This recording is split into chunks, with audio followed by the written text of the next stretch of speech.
The first gunshot shattered the champagne tower, before Evelyn Hart understood anyone had come to kill her. Crystal exploded across the marble floor of the Vale House atrium, scattering beneath silk gowns and polished shoes. Guests screamed. Cameras spun wildly toward the balcony. A second shot cracked through the ceiling-high windows, and the woman beside Evelyn dropped her glass. For one suspended second, Evelyn stood motionless beneath the white blaze of chandeliers. She had been invited to the launch party only because someone in public relations had made a clerical error. Her name was supposed to have been removed from the list after the company rejected her portfolio. Yet there she was, wearing a dark green dress she had sewn herself, surrounded by editors, celebrities, and women whose faces appeared on billboards across Manhattan and Milan. She had spent most of the evening standing near the walls, pretending not to notice the glances directed at her. Then the bullets began. A man in a black tuxedo crossed the room toward her with impossible calm. He did not duck. He did not look frightened. Everyone else seemed to move around him, as if the chaos had been designed to reveal his stillness. Luca Moretti. Even Evelyn recognized him. He was not famous in the way actors or athletes were famous. His name appeared in financial columns beside words like acquisitions, private equity, shipping, and international security. In quieter circles, it appeared beside darker words: extortion, disappearances, murder. He was tall, dressed entirely in black, with a face made severe by restraint. 2 armed men followed behind him, but he moved faster than either of them. A third shot struck the marble column beside Evelyn. Luca reached her a heartbeat later, his arm locked around her waist. He pulled her against his chest and turned, placing his body between hers and the balcony. "Down," he said. His voice was low enough that she almost did not hear it. Another shot rang out.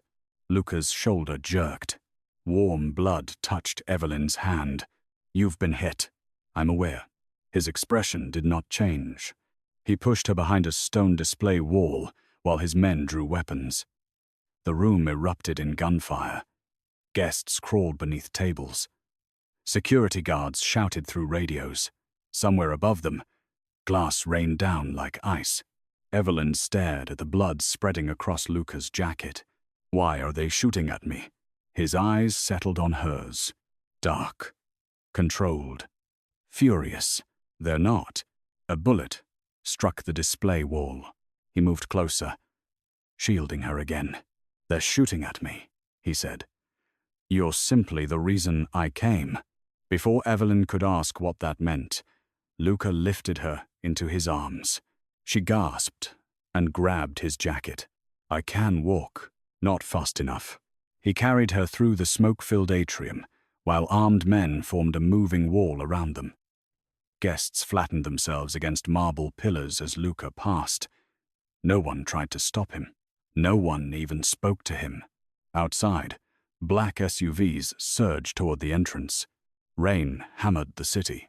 Luca carried Evelyn down the steps as bullets struck the stone behind them. His blood had soaked through his shirt, but his hold on her never weakened. A man opened the rear door of the first vehicle. Luca lowered Evelyn inside, then climbed in beside her. The door slammed. The convoy accelerated into the rain. Evelyn stared at him, breathing hard. Across from them, one of his men pressed a cloth to Luca's shoulder. Luca never looked away from her. "Who are you?" Evelyn whispered. A strange expression crossed his face. Not surprise. Something closer to disappointment. "You know who I am. I know what people say. And what do you believe?" She looked at the blood on her fingers. "I believe you just took a bullet for a woman you've never met." Luca's gaze sharpened. "We have met." Evelyn searched her memory. She would have remembered him. A man like Luca Moretti did not disappear into a crowd. He divided every room he entered into those who feared him and those who had not yet learned to. "No," she said. "We haven't." His mouth became a thin line. "Not formally." The convoy turned sharply. Evelyn braced herself against the seat. "Where are you taking me?" "To safety. I have an apartment." You no longer have an apartment. Her pulse stumbled. What does that mean? It means the people who opened fire tonight know your name. Because you approached me. No. His voice remained calm. Because they knew I would. The vehicle fell silent except for the rain against the windows. Evelyn watched the city disappear behind dark glass. She had entered Vale House that evening. As a rejected artist, no one wanted to remember. She left in the arms of a wounded mafia boss, who seemed to know everything about her. And somewhere in the city, men were trying to kill them both. 1 week earlier, Evelyn's greatest fear had been that her career was over. She had sat in the 42nd floor offices of Vale House, with her portfolio resting across her knees, and tried not to feel the eyes of the interview panel moving over her body before reaching her work. The conference room overlooked Lake Michigan. Pale winter light reflected from the water and made everything inside appear cold. 3 executives sat across from her. Sebastian Vale occupied the center chair. He was handsome in a precise, expensive way, with silver at his temples and a voice that rarely rose above a cultivated murmur. He had inherited the company from his father and transformed it into one of the most powerful luxury fashion houses in North America. At least, that was what the magazines said. He turned the pages of Evelyn's portfolio slowly. "These are beautiful," he said. Hope moved through her, despite herself. The designs were the product of nearly 10 years of work. Flowing evening gowns with structural lines inspired by old Chicago architecture, winter coats that looked like armor softened by movement, dresses meant for women who wanted to feel visible rather than corrected. "I wanted them to feel strong," Evelyn said. "Not severe." "There's a difference." Sebastian glanced up. "There is." The woman beside him, Celeste Dupont, studied Evelyn with open disapproval. Celeste controlled brand strategy and carried herself like someone who believed every room was an audition. "Your technical skill is evident," Celeste said. "But Vale House is not merely selling clothing. We are selling aspiration." Evelyn understood the sentence before it ended. Still, she made Celeste say it. "What does that mean?" Celeste folded her hands. "Our designers become part of the public identity of the brand. Interviews, runway appearances, press photographs. Clients expect a certain image." Evelyn leaned back. "You invited me here because of my work." "Yes, but you're rejecting me because of my appearance." Sebastian's expression remained politely neutral. "No one said that. You didn't have to." Celeste offered a professional smile. "You're clearly talented. There may be opportunities in technical illustration or anonymous freelance work." Anonymous. The word landed harder than Evelyn expected. She had spent years being asked to make herself smaller in rooms that benefited from her talent. Speak softly. Dress carefully. Stand behind the curtain. Let someone else present the work. She did not hate her body. She had stopped apologizing for it years ago, but self-respect did not make rejection painless. Evelyn closed her portfolio. "My designs are not anonymous." Celeste's smile faded. Sebastian watched her with mild interest. "This industry is difficult, Miss Hart." "So Wang." She stood. For the first time, Sebastian looked amused. Evelyn gathered her portfolio beneath her arm and walked toward the door. "You may reconsider our freelance offer," he said behind her. She turned. "No." The word came out steady. "I would rather build something smaller under my own name than become invisible under yours." A silence followed. Celeste looked offended. Sebastian looked intrigued. Evelyn left before either could respond. She took the train back to her studio on the west side and spent the evening pretending she was not devastated. Her studio occupied the 2nd floor above a closed bakery. The radiators hissed through winter nights. The windows leaked cold air, and the floorboards tilted toward the eastern wall. Evelyn loved every imperfect inch. Her drafting table stood beneath the largest window. She placed her portfolio beside it and removed her shoes. For 20 minutes, she sat in silence. Then she cried, not because she believed Vale House was right, because she was tired of being forced to prove that dignity and hurt could coexist. She cried until the anger replaced the sadness. Then she sharpened a pencil and began to draw. Near midnight, headlights appeared beneath her window. A black sedan stopped across the street. Evelyn watched it for several minutes. No one got out. The windows were too dark to see inside. She told herself it belonged to someone visiting the apartment building next door. The sedan remained until dawn. The next night, it returned. And the night after that. On the fourth night, Evelyn went downstairs with an umbrella and crossed the rain-slicked street. The driver lowered his window before she reached the car. He was a broad-shouldered man, in his 40s with a scar near his jaw. "Can I help you?" Evelyn asked. "No, Mom." "Then why have you been sitting outside my building?" He looked straight ahead. "Security. For whom?" He did not answer. Evelyn leaned closer to the window. "I am calling the police." "That won't be necessary. People who say that are usually the reason police are necessary." A second man sat in the passenger seat. He turned slightly, and Evelyn saw the shape of a weapon beneath his coat. Her pulse quickened, but she did not step back. "Who hired you?" The driver looked at her then. "Go inside, Miss Hart." The fact that he knew her name frightened her more than the gun. "Tell your employer that if he wants something from me, he can ask himself." She turned and crossed the street. The black sedan remained in place. 2 days later, Vale House was sold.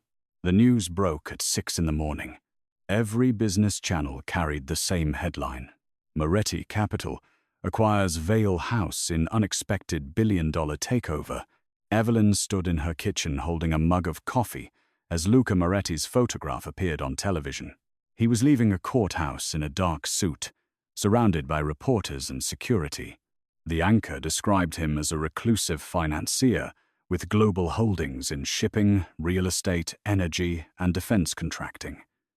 The report mentioned federal investigations that had never resulted in charges. It mentioned suspected connections to organized crime. Then it showed Sebastian Vale entering company headquarters. He looked furious. Evelyn turned off the television. Her phone rang almost immediately. "Miss Hart?" a woman said. "My name is Sophia Moretti. I represent the new ownership of Vale House." Evelyn nearly laughed. "I don't work for Vale House. We would like you to attend an emergency board meeting at 10. "No." There was a pause. "I understand your hesitation." "I don't think you do." "Mr. Moretti requested you personally." Evelyn looked through the window. The black sedan was parked across the street again. "Is he the person who has been watching my apartment?" Another pause. "Yes. At least the woman did not lie. Tell Mr. Moretti to stop. He believes there is a threat to your safety." "From whom?" "That is one of the matters he intends to explain." Evelyn should have refused. Instead, 3 hours later, she entered the headquarters of the company that had rejected her. Black SUVs lined the curb. Armed security guarded every entrance. Employees stood in clusters across the lobby, whispering. Television crews crowded behind metal barriers outside. Evelyn rode the elevator to the 42nd floor. The same conference room waited beyond the glass doors. But the atmosphere had changed completely. Sebastian Vale sat rigidly at the long table. Celeste Dupont stood near the windows with 2 attorneys. Board members spoke in anxious whispers. At the head of the table sat Luca Moretti. He wore black. His hands rested calmly before him. The room went silent when Evelyn entered. Luca looked up. There was no hesitation in his attention. His gaze settled on her, as if every person in the room had disappeared. Evelyn stopped near the door. Sebastian rose. "Miss Hart, I'm afraid this is a private meeting." "She stays," Luca said. Sebastian's jaw tightened. "You have no authority to involve an outside applicant in internal proceedings." Luca's expression did not shift. "I own the building, the company, and the chair you're sitting in. I believe that gives me sufficient authority." No one spoke. Luca stood. The room seemed to contract around him. He walked the length of the table until he reached Evelyn. He stopped, a careful distance away. She noticed that he did not look at her body and then attempt to disguise it. His attention met hers directly, calmly, completely. "You came," he said. "You surrounded my building with armed men. I sent 2. That isn't better." The faintest change touched his eyes. Not amusement exactly. Recognition. He turned toward the executives. 7 days ago, this company rejected Evelyn Hart. Celeste straightened. Her application did not align with our brand strategy. Luca looked at her. "Your brand strategy is bankrupt." Celeste's face drained of color. Sebastian rose slowly. "Mr. Moretti, whatever personal point you are attempting to make, this is not personal." Luca's gaze returned to Evelyn. The lie was obvious. He pointed toward her. "She is the future of this company." Cameras flashed beyond the glass walls. Someone in the hall had opened the doors. Reporters pressed forward. Evelyn stared at Luca. "I don't want your charity." His expression hardened. "Good. I don't offer it. You bought a company that rejected me. I bought a company that stole from you." Silence moved through the boardroom. Sebastian's face changed. Only slightly. But Evelyn saw it. Fear. Luca placed a leather folder on the table. Inside were photographs of Vale House collections from the previous 3 years, laid beside copies of Evelyn's old sketches. The similarities were unmistakable. A collar line from a drawing she had sold anonymously through an online marketplace. A structured sleeve from a sketch displayed at a student exhibition. A beaded pattern, copied from an illustration she had donated to a charity auction. Evelyn stepped closer. Her hands began to shake. "These are mine." "Yes," Luca said. Sebastian spoke quickly. "Fashion design is iterative. Similarities are inevitable." Luca looked toward one of his men. A second folder appeared. Contracts, transfers, records from shell companies. Vale House purchased anonymous illustrations through intermediaries, Luca said, then removed identifying marks and incorporated them into collections credited to senior designers. Evelyn looked at Sebastian. "You knew." He held her gaze. "I knew inspiration was acquired through outside channels. I did not know your identity." "That's a lie," Luca said. His calm made the accusation feel more dangerous than shouting would have. Sebastian's attorneys began speaking at once. Luca ignored them. He moved closer to Evelyn. "I am offering you control of the new design division, full credit for all verified work, and ownership participation." She stared at him. "Why?" "Because it belongs to you." "No." Evelyn shook her head. "Why do you care?" The room waited. Luca's face became unreadable. Before he could answer, gunfire erupted downstairs. The boardroom windows shuddered from an explosion in the atrium. Security alarms screamed. Luca reached Evelyn before anyone else moved. That was how the night had begun. Now, in the back of the speeding SUV, she watched blood run beneath his collar and wondered whether accepting his invitation had already destroyed her life. The convoy entered an underground garage beneath a building overlooking the river. Luca was taken through a private elevator into a penthouse that looked more like a fortified hotel than a home. Dark, stone floors, glass walls, sparse furniture. Chicago spread beyond the windows, glittering beneath the rain. A doctor waited inside. Evelyn stood near the doorway while Luca removed his jacket. The bullet had passed through the upper part of his shoulder. "You need a hospital," she said. "I have a doctor. You need an actual surgical team." The physician glanced at Luca. Luca sat in a chair and began unbuttoning his shirt. "This is Dr. Malik," he said. "He is an actual surgeon." Evelyn looked at the doctor. Dr. Malik smiled tiredly. "He dislikes hospitals." "I dislike being registered in them," Luca corrected. His shirt fell open. Scars crossed his chest and ribs. Some were thin and pale. Others were jagged. Evelyn forced herself to look only at his shoulder. The doctor cleaned the wound. Luca never flinched. "Sit down," he told Evelyn. "I'm fine. You're shaking. I was shot at. So was I. You seem to have more practice." Dr. Malik lowered his head to hide a smile. Luca's gaze remained on Evelyn. "Sit." She did, mostly because her knees were beginning to feel unreliable. One of Luca's men entered. "The shooters are dead," he said. Evelyn looked up sharply. Luca did not. "Identification? Orsine." The room changed. Dr. Malik's hands paused for half a second. Luca's eyes became colder. "Any survivors?" "One." "Barely. Keep him that way." Evelyn stood again. "What does that mean?" The man looked at Luca. Luca dismissed him with a glance. When the door closed, Evelyn faced him. "You said you would explain." "I will. Now." Dr. Malik finished the bandage. "Luca Rose." He was pale, but his voice remained steady. "You cannot return home tonight. That is not an explanation. The men who attacked the gala belong to the Orsini family. And who are they? My enemies. Why am I involved?" Luca walked toward the windows. "Because Sebastian Vale has spent years laundering their money through the fashion company." Evelyn followed. "And you bought it to stop him?" "In part. What is the other part?" He looked at her reflection in the glass. "You." Her breath caught, but she refused to look away. "You keep saying things like that as if they should make sense." "They will." "When?" "When I know you're safe." Evelyn laughed once, without humor. "You don't get to take control of my life because someone shot at you. They shot at the exact position where you were standing." The words silenced her. Luca turned. "The shooter adjusted his aim when I moved toward you. You were not collateral damage. Why would they want me?" "That is what I intend to find out." She folded her arms. "And until then, you stay here." "No." His expression did not change. "That was not a request."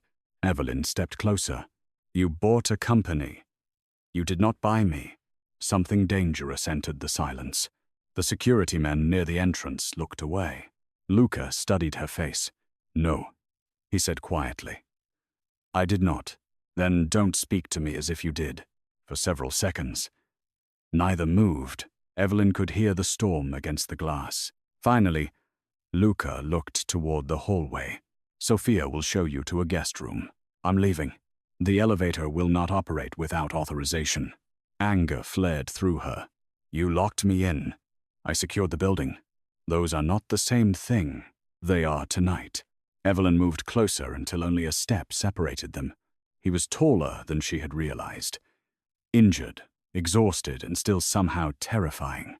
"You may be accustomed to people obeying because they fear you," she said. "I don't." His eyes moved over her face. "I know." The answer unsettled her more than a threat would have. Sophia Moretti appeared from the hallway. She was Luca's cousin, Evelyn learned, and the only person in the penthouse who spoke to him without visible caution. She wore a dark suit and carried a tablet under one arm. "Your room is ready," Sophia said. "I don't need a room." "You do, unless you intend to argue with him until sunrise." "I might." Sophia looked at Luca. "He would enjoy that more than you think." Luca's expression remained blank. Evelyn followed Sophia down the hallway. The guest suite contained a bedroom, sitting room, marble bathroom, and a closet filled with clothing in Evelyn's exact size. She stopped at the closet door. Every dress was elegant. Every coat fit her measurements. The labels came from designers she had admired for years. Evelyn turned slowly. "How long has this room been prepared?" Sophia said nothing. Evelyn looked at the dresses again. "This wasn't arranged tonight." "No." "How does he know my size?" Sophia's expression softened. "You should ask him." "I have asked him several questions. He seems to consider answers optional. That usually means the truth frightens him. Luca Moretti doesn't look frightened of anything." Sophia glanced toward the hall. "He is now." She left before Evelyn could ask what she meant. Sleep was impossible. At 2 a.m, Evelyn found Luca in the kitchen. He stood near the counter with one hand braced against the stone. His shirt was buttoned again, but blood had begun to stain the fresh bandage beneath it. "You tore the wound," Evelyn said. He looked over. "You should be asleep. You should be unconscious in a hospital." She opened a cabinet and found medical supplies with suspicious ease. "Sit down. I'm Fine. You were shot. So you mentioned." She pointed toward a chair. "Sit." Luca stared at her. Then, to the visible astonishment of the security man near the doorway, he obeyed. Evelyn removed the loosened bandage. Her fingers moved carefully over his shoulder. His skin was warm. He watched her without speaking. "Why did you collect my work?" she asked. The question stopped her own hands. Luca's gaze sharpened. "You already know? The clothes in that room, the copied sketches, the fact that you somehow knew Vale House had stolen from me before I did." She replaced the gauze. "How long?" 6 years. Evelyn looked at him. 6 years? He said nothing. She tied the bandage. "You have been watching me for 6 years?" "No." "Then explain." Luca's jaw tightened. "My sister bought one of your sketches at a charity auction." Evelyn remembered the event. A small fundraiser for domestic violence shelters. She had donated an illustration of a woman in a silver coat standing in snow. "Your sister?" "Isabella." Something in his voice changed. It was almost imperceptible. "She was killed 3 weeks later." Evelyn's anger softened. "I'm sorry." Luca looked toward the windows. "She left the drawing in my car. I found it after the funeral." Why did it matter? The woman in the sketch looked unafraid. Evelyn remembered drawing her. She was. I had forgotten what that looked like. His voice stayed controlled, but Evelyn heard the grief beneath it. "I started searching for the artist. Your work appeared under different names, different auction listings, different accounts. I purchased what I could find. You never contacted me." "No." "Why?" Luca met her eyes. "Because everything I care about becomes a target." The room seemed quieter. "And now?" "Now they found you anyway." Evelyn stepped back. "You said we had met. 3 years ago. A winter charity exhibit at the Palmer Hotel." She searched her memory. "There had been hundreds of people. You were standing near my drawings," he said. A waiter dropped a tray. Everyone shouted at him. "You helped him pick up the glass." Evelyn vaguely remembered. "You saw that." "I saw you." The simplicity of the answer made her pulse quicken. "Luca Rose." He stood close enough that she could feel the restrained energy in him. "I should have stayed away." "But you didn't." "No." "Why buy Vale House now?" "Because Sebastian learned who you were." "How?" "I don't know yet. And that scares you." His eyes darkened. "It concerns me." "That is the same thing, in a more expensive suit." For the first time, Luca almost smiled. The expression disappeared before it fully formed. "You should sleep." Evelyn gathered the medical supplies. "You should stop ordering me around." "I'll consider it." "You won't." "No." She turned toward the hallway. "Evelyn." She looked back. Luca stood beneath the low kitchen lights, wounded and impossibly composed. "You are not here because I pity you," he said. "I know. You are not here because I believe you need to be changed." Her throat tightened. "I know." His gaze moved over her slowly. Not with judgment, but with something far more intense. "You walked into that boardroom, and every person there became irrelevant." Evelyn forgot to breathe. Luca looked away first. Sleep. The following morning, Vale House became a war zone without a single bullet being fired. Luca suspended half the executive board. Federal investigators seized financial servers. Design archives were locked down. Sebastian Vale appeared on television claiming the acquisition was a hostile act by a criminal organization. Evelyn watched from the penthouse as reporters surrounded Vale House headquarters. Her own photograph appeared beside Luca's. Mystery designer at center of Moretti takeover. Who is Evelyn Hart? Social media discovered her old portfolio within hours. Some praised her work. Others attacked her appearance. One entertainment host suggested Luca had chosen her as part of a publicity strategy designed to make the company seem inclusive. Evelyn turned off the screen. Luca stood behind her. How long have you been there? Long enough. She set down the remote.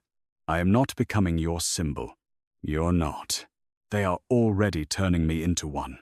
Then prove them wrong. She faced him. How? Design. Evelyn laughed bitterly. In the middle of a mafia war? Especially then. He placed a key card on the table. A private design floor has been secured at Vale House. Your original team selections will be approved. Your name will appear on every piece you create. I haven't accepted the job. No. You behave as if I have. I behave as if you will. Arrogant. Usually accurate. She looked at the key card. What happens if I say no? Lukas Hase held hers. I still protect you. And the company? I dismantle it. You would destroy $1 billion business if keeping it endangers you. The answer came too quickly. Evelyn studied him. That is not normal. I have never claimed to be. She picked up the keycard. I want full creative control. You have it. Ethical labor audits. Approved. Extended sizing in every collection. Approved. Independent oversight of recovered design credits. Approved. I want Celeste removed. She resigned at 6 this morning. Evelyn narrowed her eyes. You knew what I would ask. I know what you value. That is still unsettling. I know. She turned the keycard between her fingers. I am not doing this for you. Luca stepped closer. Good. I am doing it because they stole from artists who had no power. I know. And if I discover you are using me to clean your reputation, you'll leave. Yes. His face became still. The idea seemed to wound him more than the bullet had. You may try, he said. Evelyn looked up sharply. Was that a threat? No. His voice lowered. It was honesty. Forced proximity became routine before either of them acknowledged it. Luca refused to let Evelyn travel without security. Evelyn refused to live permanently in his penthouse. They compromised on a fortified townhouse near Lake Michigan, though the property belonged to one of Luca's companies, and 6 armed men occupied the buildings across the street. Every morning, a black SUV carried her to Vale House. Most evenings, Luca appeared before she left. Sometimes he claimed to have business in the building. Sometimes he offered no excuse. He never interrupted her work. He stood at the edge of the design floor while she reviewed fabric samples, corrected patterns, and rebuilt a team from the remaining staff. Evelyn chose young designers whose portfolios had been ignored. She hired women who understood fit beyond sample sizes. She brought back 2 pattern makers Vale House had dismissed for challenging the old leadership. Luca watched her transform the floor. He remembered everyone's name after hearing it once, but he remembered smaller things about Evelyn. That she disliked lilies. That she drank coffee with cinnamon, but no sugar. That she became silent when angry and overly polite when hurt. That she sketched best when music played quietly. One evening, Evelyn found a new record player in the studio. Beside it sat the exact jazz album her father used to play when she was a child. She carried it into Luca's temporary office. Did you buy this? He looked up from a file. Yes. How did you know? You mentioned it. When? Last Thursday. I mentioned one song. It was enough. She set the album on his desk. You do this constantly. Do what? Collect details. He closed the file. Details matter. To business. To survival. And to obsession? The word changed the air. Luca leaned back. Be careful. Why? Because you don't know what you're asking. Evelyn held his gaze. I think I do. He stood slowly. She should have moved. She did not. Luca stopped in front of her. His hand lifted slightly, as if he intended to touch her face. He stopped before his fingers reached her skin. The restraint felt more intimate than contact. You believe this is fascination, he said. What is it? His eyes moved to her mouth. Something I have spent years preventing. A knock sounded at the door. Luca stepped away instantly. Sophia entered, carrying a tablet. We found a breach in the design archive. The moment vanished. The danger returned. The stolen files led to an abandoned warehouse near the river. Inside, Luca's men discovered thousands of digital copies of Evelyn's artwork. Some dated back 10 years.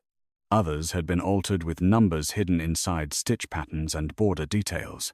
Financial codes, shipping routes, account identifiers. Sebastian had used stolen designs to conceal records of money transfers for the Orsini family. Evelyn stared at the enlarged images on Luca's office screen. My work was used as a ledger. Yes. Why? Because no one studies fashion illustrations for evidence.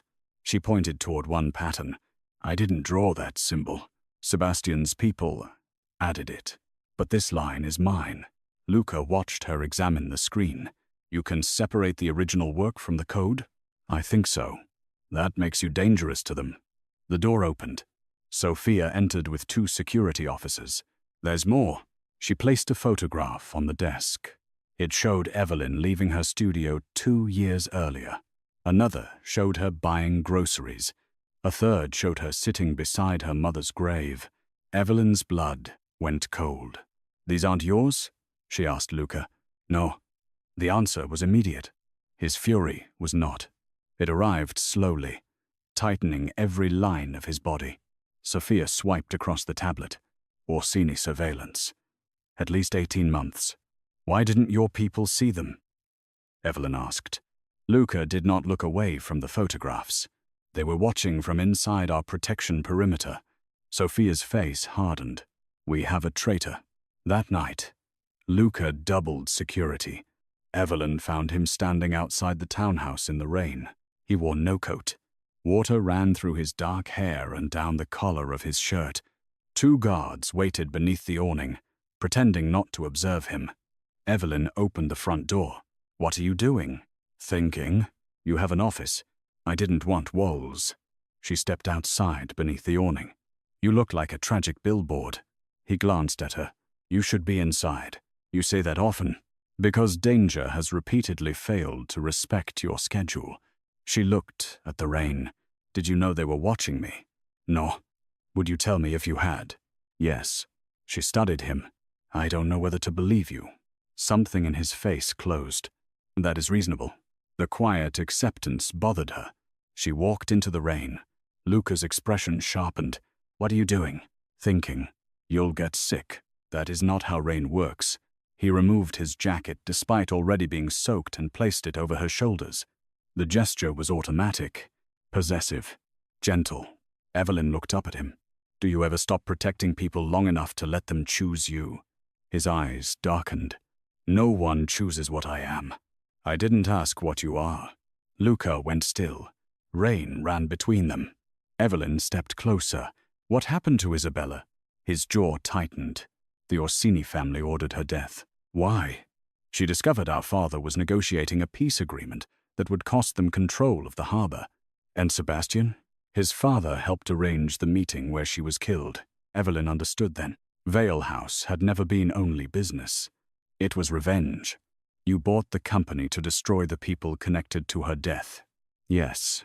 And because of me. Yes. Which mattered more? Luca looked at her for a long time. You. The honesty struck harder than she expected. He touched the edge of the jacket around her shoulders. His fingers brushed her collarbone. The contact lasted less than a second. It felt like a confession. Evelyn leaned toward him. A black SUV exploded across the street. The blast threw them backward. Luca covered her body before they hit the ground. Windows shattered along the townhouse. Security guards opened fire toward the alley. Luca lifted Evelyn and carried her inside while smoke rolled across the street. His hand was bleeding. Are you hurt? He demanded. I'm fine. Look at me. I said I'm fine. He gripped her face between both hands. His control had vanished. For the first time, Evelyn saw fear in Luca Moretti. Not concern. Not calculation. Terror. He searched her eyes, her throat, her arms.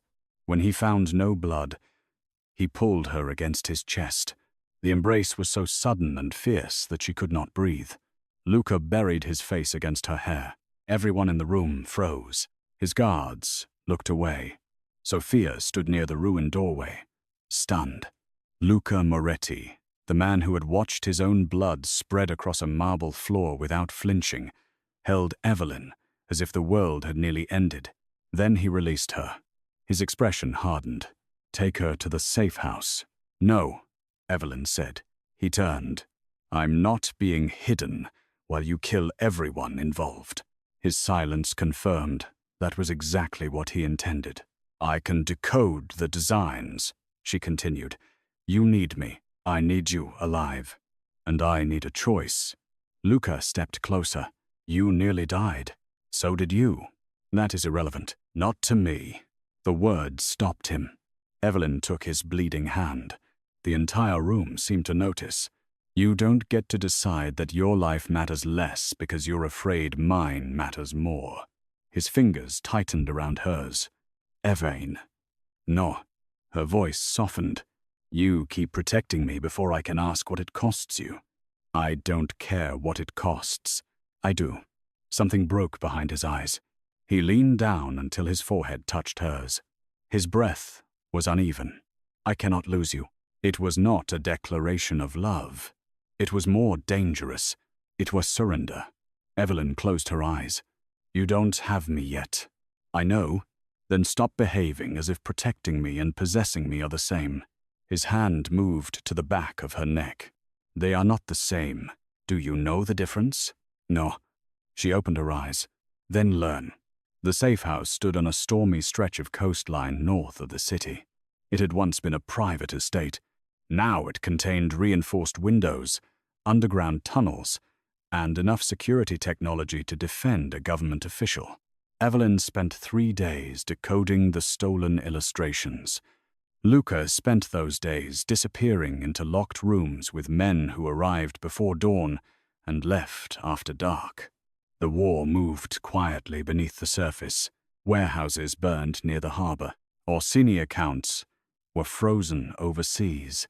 2 Vale House Board members vanished.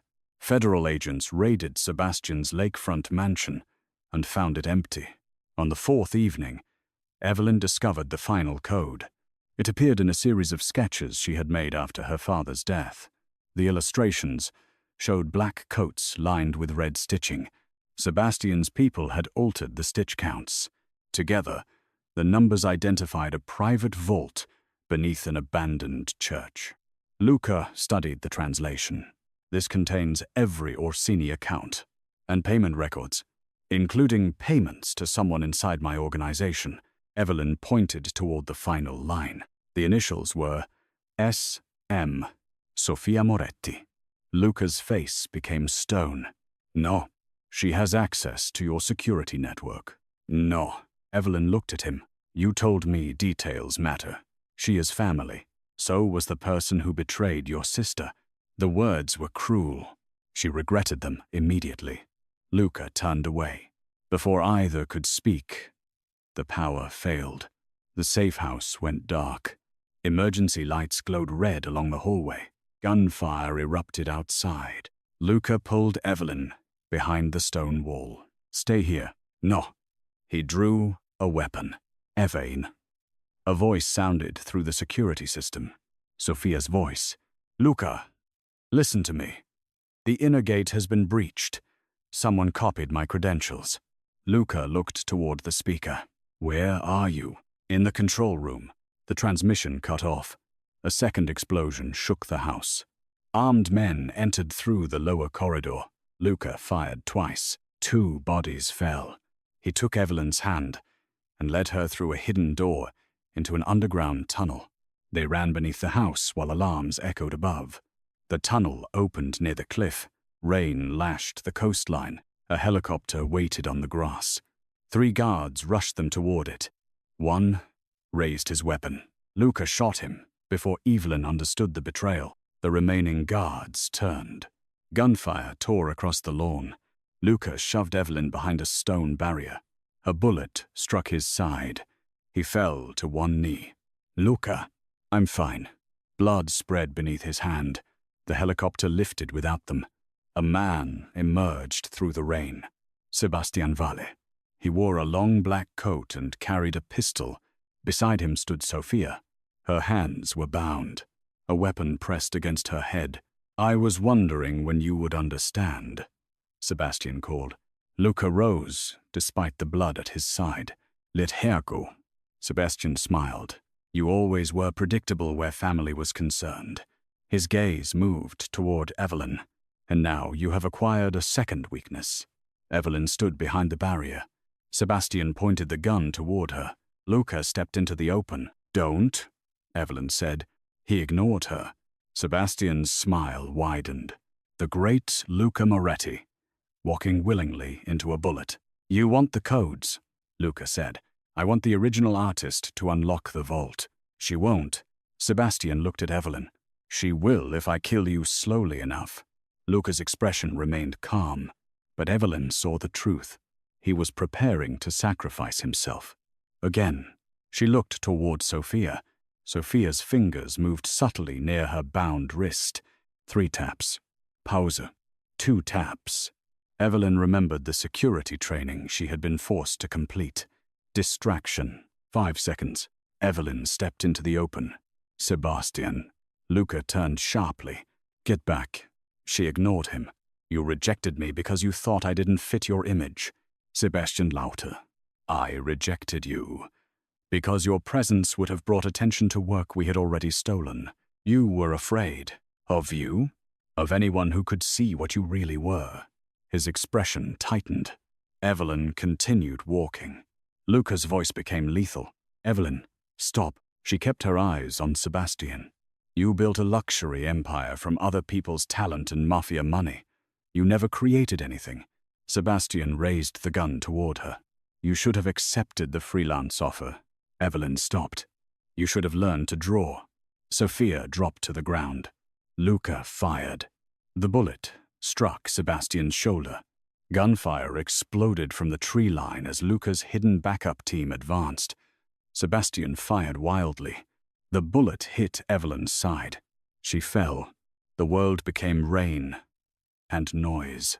Luca reached her before she touched the ground. He caught her and lowered her into the wet grass. "No?" The word tore from him. Evelyn pressed a hand to her side. Blood covered her fingers. Luca lifted her against his chest. Around them, the battle continued. He did not seem to hear it. "Look at me," he said. She tried. His face blurred. "Luca, I'm here." He pressed his hand over the wound. "You stay with me. You're bleeding too." "I don't care." "I know." Her eyes drifted closed. Luca shook her gently. "Evelyn." The calm was gone from his voice. "Open your eyes." She did. Rain ran down his face. For one absurd second, she wondered whether he was crying. "You wanted me to learn the difference," he said. "I'll learn anything. I'll give up everything. But you stay." Her lips trembled. "That sounds like an order. It's a plea." Behind him, Sebastian tried to reach for his fallen weapon. Sophia kicked it away. Luca never looked back. He lifted Evelyn into his arms and carried her toward the arriving vehicles. His shirt was covered in blood. Some of it belonged to him. Most of it belonged to her. The last thing Evelyn saw before losing consciousness was Luca Moretti running through gunfire while holding her as if nothing in his empire mattered more than the next beat of her heart. She woke in a private hospital room. Snow moved beyond the windows. Machines pulsed quietly beside her bed. Luca sat in a chair near the wall. He wore the same black clothes from the safe house, though someone had cleaned the blood from his hands. His side was bandaged. He was awake, watching her. "How long?" Evelyn whispered. 31 hours. "You counted." "Yes." She tried to move. Pain stopped her. Luca stood immediately. "Don't. You were shot. So were you. I remember." His hand hovered over hers. He did not touch her. The restraint was back. Evelyn looked at him. "Did Sebastian survive?" "Yes." She was surprised. "You let him live?" "For now." "Why?" Because you would not want me to kill a defenseless man in a hospital. You know me well. I'm trying to. She looked toward the window.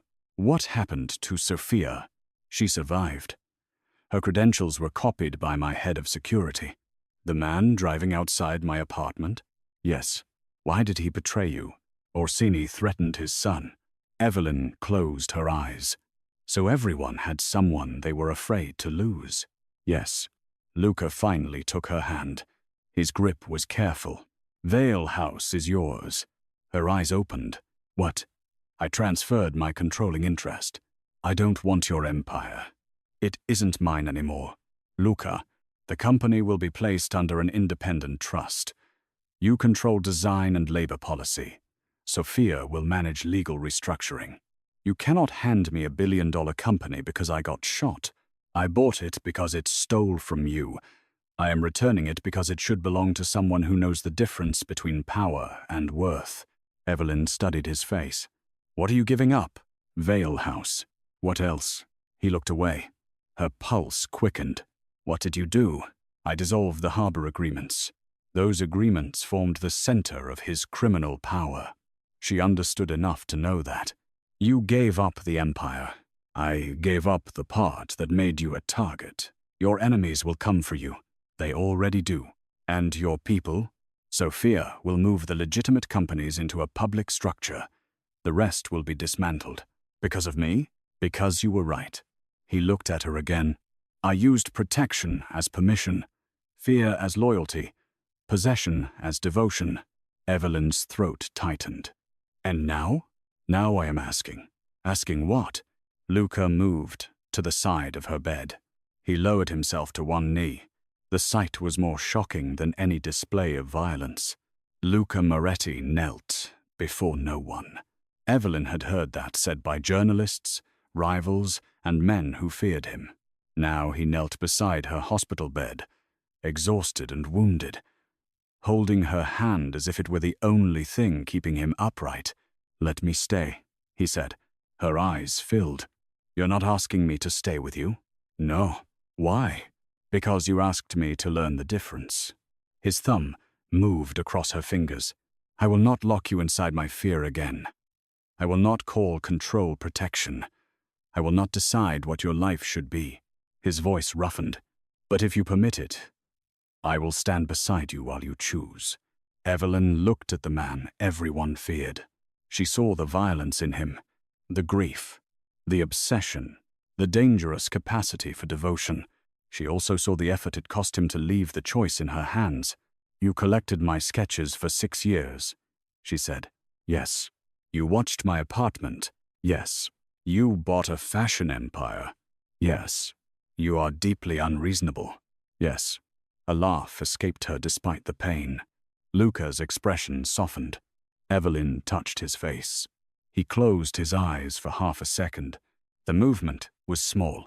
It felt like trust. I'm not promising forever, she said. His eyes opened. I know. I'm not moving into a fortified penthouse. Negotiable. No. Understood. And I will run Vale House my way. It would be foolish to interfere. You interfere with everything, not your work. That is true. She traced the edge of his jaw. You can stay. Luca exhaled slowly. It was the first time she had ever seen relief take the strength from him. He leaned forward. May I kiss you? Evelyn smiled. You're learning. His mouth met hers gently. There was no conquest in it, no command, only restraint. Finally given permission to break. The kiss deepened slowly. His hand moved to the back of her neck, careful of the hospital wires. Evelyn felt years of loneliness inside the way he held her. Not desperation. Recognition. When he pulled away, his forehead rested against hers. I have wanted to do that since the boardroom, he said. Only since the boardroom? The charity exhibit. 3 years? Yes. That is alarming. I have been told. 6 months later, snow covered Chicago. Vale House reopened under a new name. Hart House. The first collection was called Unhidden. Every piece carried the name of the artist who created it. Every size appeared on the runway. The show took place inside the restored atrium where the shooting had occurred. The marble had been repaired, but Evelyn had chosen to leave one bullet mark visible in the western column, not as decoration, as proof that survival did not require erasing what happened. The audience included editors, designers, activists, artists, and women who had never imagined themselves reflected in luxury fashion. Backstage, Evelyn adjusted the final dress on a model. The gown was deep silver. Its structure came from the first illustration Luca Moretti had purchased years earlier. A woman standing unafraid in snow. Sophia approached with a tablet. "We're ready." Evelyn nodded. "Where is Luca?" "Outside." "Why?" "He refuses to enter until you invite him." Evelyn smiled. "He is being dramatic." "He has always been dramatic. He's simply used to express it through violence." Evelyn walked toward the atrium doors. Luca stood outside in the falling snow. No convoy surrounded him. No armed men stood at his shoulders. He wore a black coat and held a small leather box. Evelyn stopped beneath the lights of the entrance. "You're missing the show." "I was waiting." "For permission?" "Yes. You own part of the building." "No, you do." She stepped into the snow. Music began inside. Luca looked through the glass toward the runway. "You did it." "We did it." "No." His gaze returned to her. "You did." Evelyn noticed the leather box. "What is that?" He opened it. Inside was not a ring. It was the original silver coat sketch. The paper had aged at the edges. Isabella's name was written on the back. Evelyn touched it carefully. "I thought this was lost. I kept it in a vault." "Of course you did. There is something else." He turned the drawing over. Beneath Isabella's name was a sentence Evelyn had never seen. "Give this to the person who makes you believe you can survive yourself." Evelyn read it twice. Luca's voice lowered. "My sister wrote that the night she bought it." Snow gathered in his hair. "I spent years believing she meant the drawing." Evelyn looked up. She meant the artist. His control nearly failed then. She saw it in the slight tension around his mouth, in the way his hand closed around the edge of the box. "I cannot promise that the darkness in me is gone," he said. "I don't expect it to be. I cannot promise. I will never be afraid. Fear is not the problem. Control is." "Yes." He nodded. "I can promise to ask." Evelyn stepped closer. "And listen?" "Yes." "And accept no?" His jaw tightened. "Eventually." She laughed. "That needs work." "I have time." Behind them, the doors opened. Music poured into the snow-filled street. The first model stepped onto the runway wearing the silver coat. The audience rose. Luca watched the collection begin. Then he looked only at Evelyn. Cameras flashed through the glass. The world's elite waited inside. Investors, editors, celebrities and former enemies watched the most feared man in Chicago stand in the snow before a woman he had once tried to protect by controlling everything around her. Luca closed the leather box. Then he knelt. Evelyn's breath caught. "This is not a proposal," he said. "Good. I'm not dressed for one." His mouth almost smiled. "It is a promise." He took her hand. "No empire before you. No power above your freedom. No fear disguised as love." The snow fell harder. "What are you asking?" she whispered. Luca looked up at her. "To walk in beside you." Evelyn thought of the boardroom, the gunfire, the dresses chosen in her size, the hidden sketches, the rainy nights, the hospital room. The man who had once believed love meant building walls around what he feared to lose. She tightened her fingers around his. "Stand up." He did. She opened the glass doors. Together, they entered the atrium. The ballroom went silent. Luca did not walk ahead of her. He did not lead her. He stayed beside her.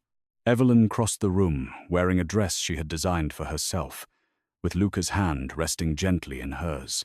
At the end of the runway, the silver-coated model turned beneath a storm of camera flashes. The audience rose again. Luca leaned toward Evelyn. "You are the most beautiful woman in this room." She looked at him. There was no disbelief left inside her, only warmth. "I know." His expression changed. Not because she had accepted his praise, because she no longer needed it. He kissed her before the entire room. Not to claim her, not to prove anything, because she chose to kiss him back. Outside, snow covered the city he had once ruled through fear. Inside, Evelyn watched her name appear above the runway. Luca Moretti had bought an empire because the world had failed to see her. But in the end, she had not needed him to make her worthy. She had needed him to understand that love was not the act of placing a woman on a throne. It was standing beside her while she built her own. And for the first time in his violent life, the most feared man in Chicago found peace, not in power, obedience, or control, but in being chosen freely by the woman who had changed him without ever changing herself.